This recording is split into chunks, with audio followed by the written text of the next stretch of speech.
We'll try and put positive spin on Thursday night because they are still in the tie before going to Eintracht Frankfurt. It is 1-1. I'll be honest, I was at that game Thursday night. I felt Spurs should be going into this time maybe with it already dead and buried. I thought they were definitely the better team on the night. That Bergvall shot that came off the bar, so unlucky that it didn't go in. They had multiple chances, 2-3 really clear-cut ones, but I just wish there would have been a little bit more quality to get you over. Just looking at that, and she's kind of suggested that Son and Odebert, they were rested at the weekend, so they can be available. Kulusevski will start, which is obviously the only saving grace I feel like Spurs have at times. What are you looking for in this game? Because it's going to be a tough place for Spurs to go. It's going to be really tough. The first thing is they've got to replicate how they played, particularly in that second half of the home game, which, like we said, I thought that was probably the best they played for quite a while. If they can play with that intensity and that confidence, I think they've got a chance. What gives me a little bit of a worry is the fact that I don't really think Spurs have been that good in their European away games this season. They were terrible at AZ Alkmaar. They got absolutely taken apart at Galatasaray. They scraped past Ferencváros, they scraped past Hoffenheim, but I thought they were lucky. They just got a draw at Rangers, but I don't think they were very good in that game. Terrible at Rangers. So that's 5 European away games. It's not really played that well in any of them. And a lot of those games, they've conceded so many shots. And I just think up against Frankfurt are on a different level from those other 5 teams that Spurs have played away. They won at the weekend as well, didn't they? Yeah, they're on course to come third in the Bundesliga, which will be back into the Champions League next season. We all saw what fantastic player Ekitike was, the brilliant goal at the Tottenham Hotspur Stadium last week. So I think if Spurs are as poor as they've been in some of those European aways, I think Frankfurt are gonna score. So I really think, and given there's no away goals or anything, Spurs are really gonna have to go for it. I think Spurs are gonna have to score quite a few goals to win the game. We know that we'll concede because that's just right. They're not going to win 1-0, are they? They're not going to win 1-0. They're more likely to win 3-2 than 1-0 on Thursday. But we know it's going to probably be chaotic in that sense.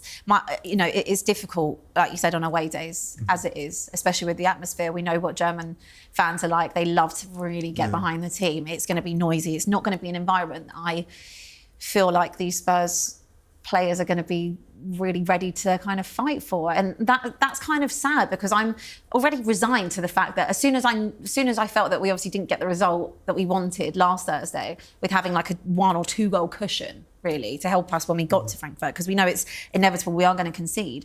I'm already resigned to the fact. I know it sounds negative, that I don't really think that we're going to get anything out of this game based on the mentality of the players and how we're playing. I just don't really back us, even though I want to back them so much because all I want is a trophy. I just feel like this is typical Spurs crumble. Yeah, I've had quite a few conversations with Spurs fans this week where people have said, I'm really trying to be optimistic. I really want to be optimistic. I spoke to someone the other day who's going to Germany and they really want to believe that Spurs can produce a heroic European night. But it's difficult to find the kind of rational basis for optimism at this point. I think because of the way Tottenham are playing, their record away from home this season, their record away from home in Europe this season, the quality of opposition they're up against. I think I'm not saying it's impossible, but I think it's pretty unlikely that they will win the game on Thursday and go through. Yeah, it's going to be an uphill battle. But Richarlison and Tell, they did get minutes against Wolves as well. They are important for Thursday night. Anne just said that. Defensively, obviously, Romero was all over the place at the weekend, as was Vicario. Mickey van der Ven was rested. What would you do in terms of the back line? Because obviously Mickey comes back in. Do you go with Jed Spence, who I know there was an own goal, but we don't really blame Jed for that. We really put the blame on Vicario in that situation. Would you go with him? Would you go with a doggy? Would you go Porro? My guess is that he will go with a doggy and Porro, who I think is the first choice.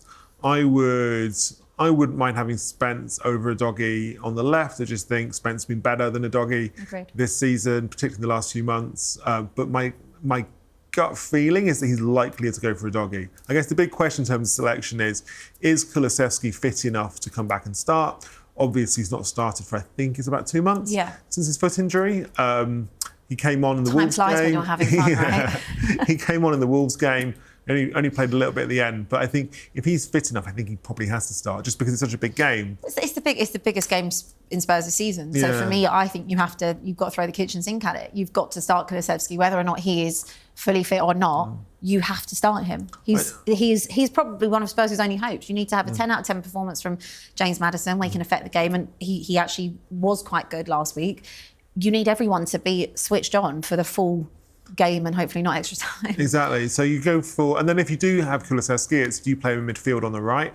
I suspect the answer is out on the right. I imagine they would keep that Bergvall, Bentancur, Maddison midfield three, which has really been the midfield three for the last month or two. And then if you've got Kulusevski on the right, Solanke up front, the only question really is who starts on the left. I think that has to be Son. Do you think it has to be Son? I think it does have to be Son. I just think he's got the experience. I know he's not playing brilliantly well at the moment, but I just think he's the captain. He's got the experience. You know, he was there in the famous 2019 Champions League final run. I think he knows how to score goals in big games. I just don't think. I know that he's not playing great, but I just don't think we've seen enough from Johnson, Odegaard, or Tell to suggest that they should be starting ahead of Sonny for a game of this magnitude.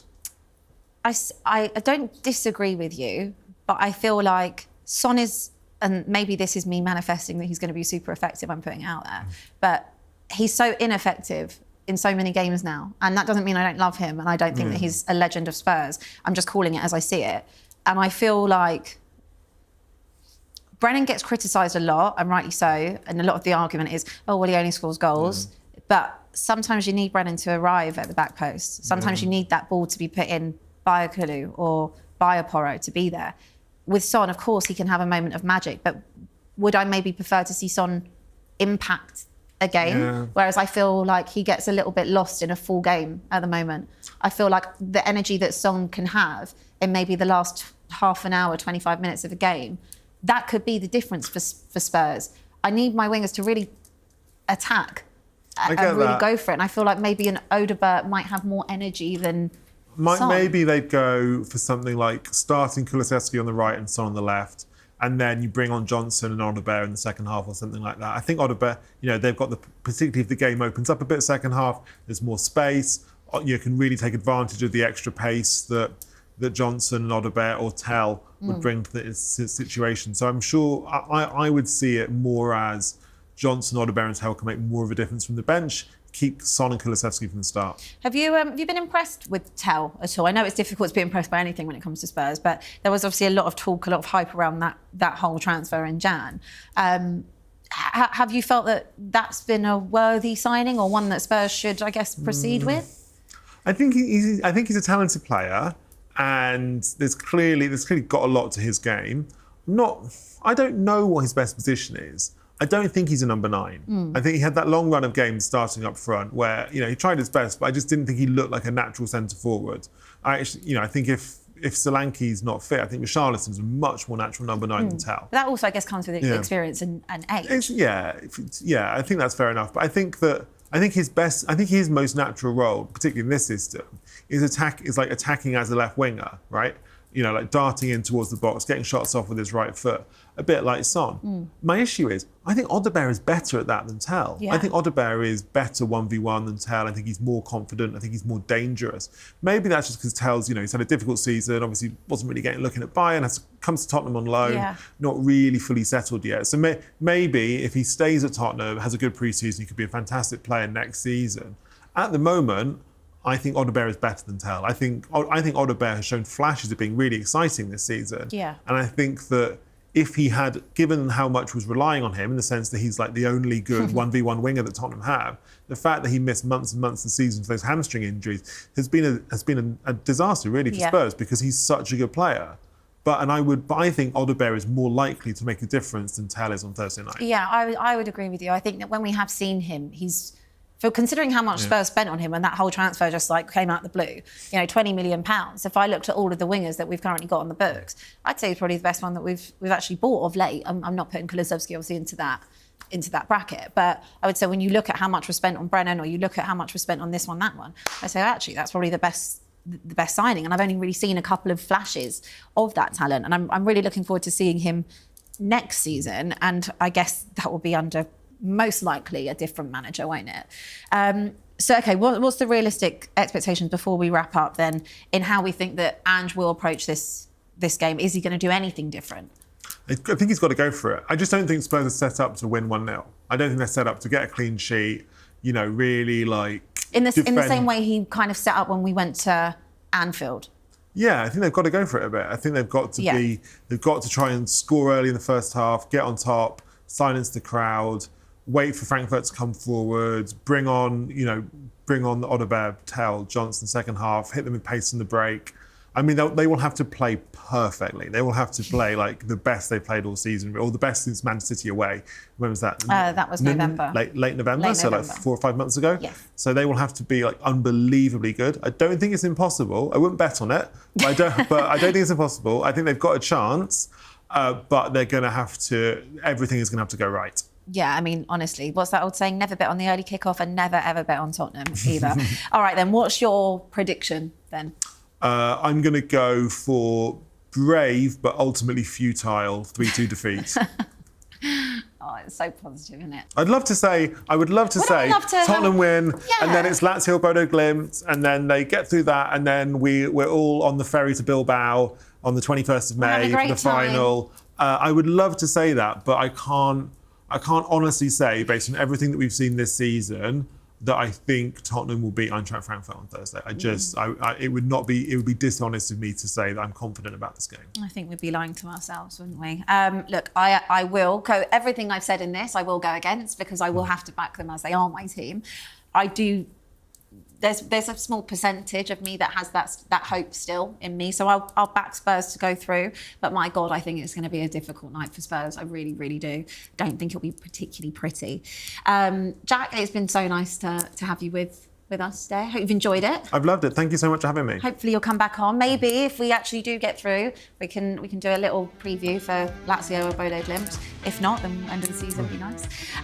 Thanks so much. That is all we've got time for on Inside Spurs this week. We will see you next time on Inside Spurs. Come on, you Spurs. Hopefully we'll be in a semi-final. Fingers crossed.